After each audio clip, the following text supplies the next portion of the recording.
بسم اللہ الرحمن الرحیم۔ السلام علیکم ناظرین۔ اللہ تعالیٰ نے بنی نوع انسان کی رہنمائی کے لیے کم و بیش 1,24,000 انبیاء کو مبعوث فرمایا۔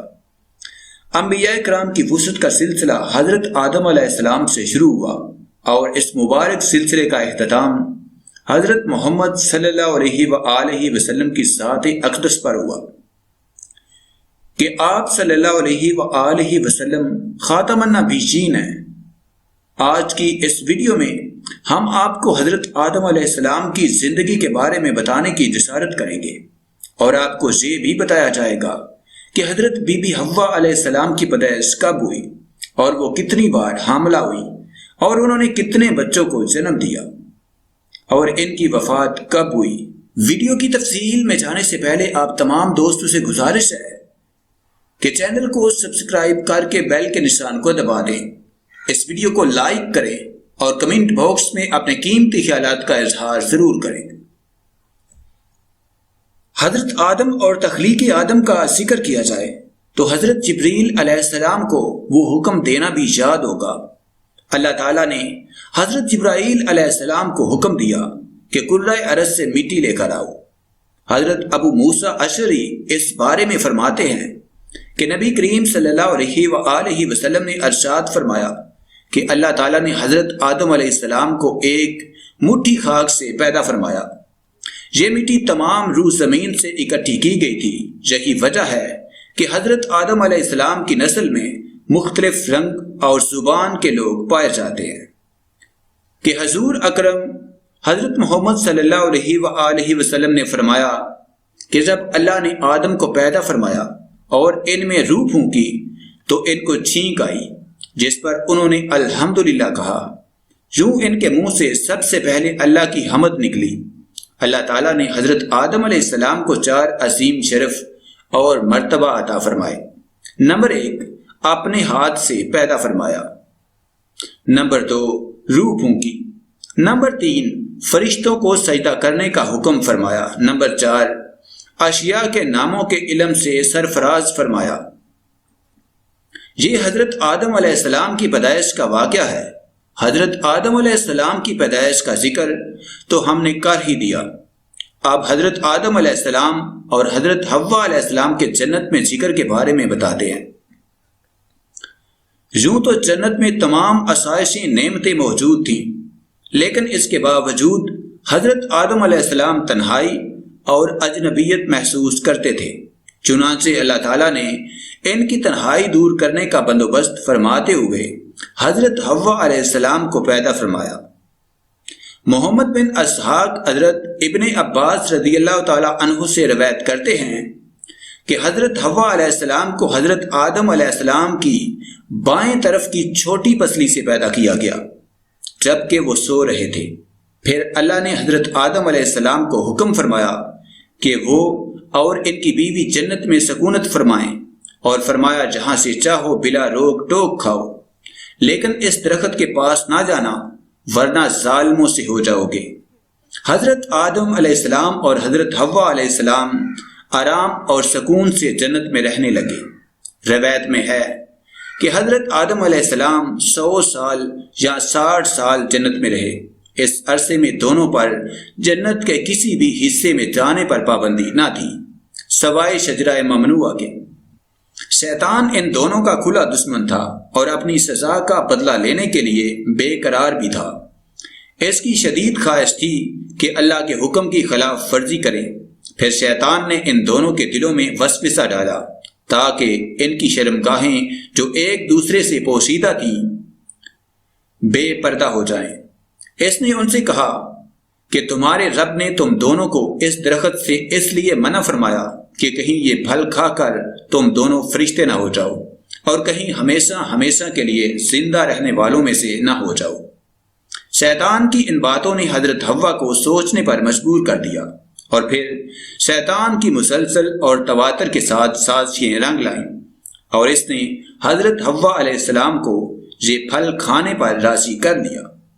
ایک دن حضرت حوا علیہ السلام نے حضرت آدم علیہ السلام سے کہا کہ ہم اس شجرہ ممنوعہ کا ذرا سا حصہ تو کھا کر دیکھیں۔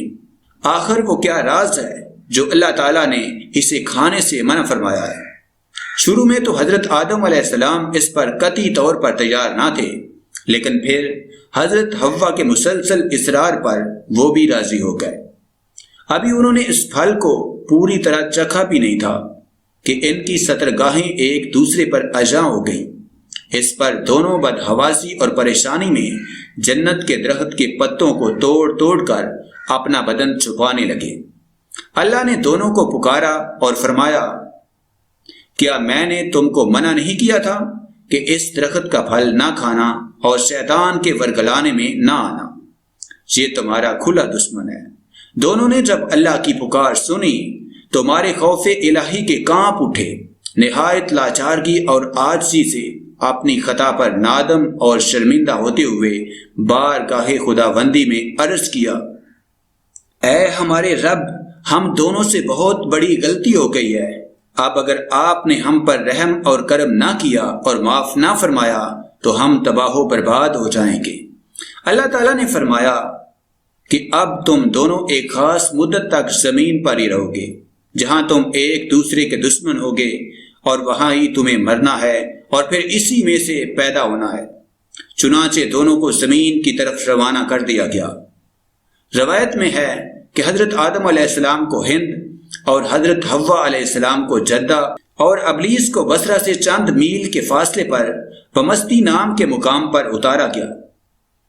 حضرت سدی رحمت اللہ علیہ فرماتے ہیں کہ جب حضرت آدم علیہ السلام کو ہند کے مقام پر اتارا گیا تو ان کے پاس حجر اسود تھا اور جنت کے درختوں کے پتوں کی ایک مٹھی بھی تھی۔ پھر حضرت آدم علیہ السلام نے ان پتوں کو زمین پر پھیلایا اور یہ خوشبودار درخت انہی پتوں کی پیداوار ہیں۔ حضرت ابن عباس سے مروی ہے کہ جبرائیل علیہ السلام حضرت آدم علیہ السلام کے پاس آئے اور جنت کے 7 دانے ساتھ لائے۔ حضرت آدم علیہ السلام نے پوچھا کہ یہ کیا ہے؟ حضرت جبرائیل علیہ السلام نے عرض کیا، اس درخت کا پھل ہے جس سے آپ کو روکا گیا تھا لیکن آپ نے تناول کر لیا تھا۔ عرض کیا، اس کو زمین میں بو دیجئے۔ حضرت آدم علیہ السلام نے بو دیا اور وہ دانے وزن میں اس دنیا کے دانوں سے لاکھ درجے زیادہ تھے۔ وہ دانے اگے، حضرت آدم علیہ السلام نے فصل کاٹی، پھر دانوں کو بھوسے سے جدا کیا، پھر صفائی کی، اسے پیس کر آٹا گوندا اور روٹی پکائی۔ اس طرح محنت اور مشقت کے بعد اسے کھایا۔ اب سوال جو در حقیقت تھا کہ حضرت حوا کتنی بار حاملہ ہوئی اور انہوں نے کتنے بچوں کو جنم دیا۔ اسی مناحے میں آیا ہے کہ آدم اور حوا جنت میں ناز و نعمت میں تھے، لیکن ابلیس جو کہ سانپ کے منہ سے بولتا تھا، اس نے مور کی مدد سے ان کو دھوکہ دیا اور ممنوعہ پھل کو پہلے حوا اور پھر اس کے بعد آدم نے کھایا۔ روایت میں ہے کہ جب تک آدم کا عقل سالم تھا اس نے یہ ممنوعہ پھل نہیں کھایا۔ اس کے بعد حوا نے آدم علیہ السلام کو شراب پلائی اور پھر اسے اس درخت کے پاس لے گئی اور پھر اسے ممنوعہ پھل کھانے کے لیے کہا، یعنی یہ مختلف قسم کی روایتیں ہیں۔ آدم اور حوا امر الہی کی مخالفت اور ممنوعہ پھل کو کھانے کے بعد جنت سے باہر نکالے گئے۔ مستحق سزا کے علاوہ حوا کو اور اس کے بعد دوسری تمام عورتوں کو بہت سی سزائیں جیسا کہ ماہواری، حمل، زچگی کا درد اور دیگر کئی بیماریاں وغیرہ۔ جنت سے نکالے جانے کے بعد آدم ہندوستان اور حوا جدہ میں اتری اور توبہ کے بعد عرفات کے مقام پر ایک دوسرے سے ملاقات کی۔ انہوں نے حج کے بعض اعمال کو بجا لایا اور حوا کو پہلی بار ماہواری ہوئی۔ حضرت آدم علیہ السلام نے زمین پر اپنے پاؤں مارے اور آب زمزم جاری ہوا اور حوا علیہ السلام نے اس پانی سے غسل کیا۔ اما حوا کے بارے میں یہ بات آتی ہے کہ وہ 20 بار حاملہ ہوئی اور انہوں نے 40 بچوں کو جنم دیا۔ آپ کی وفات حضرت آدم علیہ السلام کے 1 سال بعد ہوئی اور انہیں حضرت آدم علیہ السلام کے ساتھ ہی دفن کیا گیا۔ حوا کے دفن کے بارے میں جو اختلاف سامنے آتا ہے، اس میں بعض نے کہا ہے کہ حوا جدہ میں اتری اور وہیں پر دفن ہوئی، اور ایک قول کے مطابق اسے اسی لیے جدہ کا نام دیا گیا ہے۔ ظاہر ہے ہوا کا پہلا مقبرہ ایرانیوں نے بنایا تھا۔ سعودی عرب کی حکومت نے یہ مقبرہ مسمار کیا۔ بعض تاریخی روایات کے مطابق بی بی حوا مکہ مکرمہ میں واقع کو ابو قویس کے غار اور حضرت آدم علیہ السلام کے ساتھ دفن ہوئی۔ اب ان تمام واقعات میں سچائی اور حقیقت کو تو تاریخ کے جو ماہرین ہیں وہی بتا سکتے ہیں، لیکن یہ وہ تمام تر چیزیں ہیں جو کہ حقیقت کے قریب ترین ہیں اور جو مختلف رواجات میں موجود ہیں جن کے بارے میں ہم نے آپ کو بتایا۔ امید ہے یہ ویڈیو آپ کو اچھی لگی ہوگی۔ اس ویڈیو کو لائک کرنا بنتا ہے۔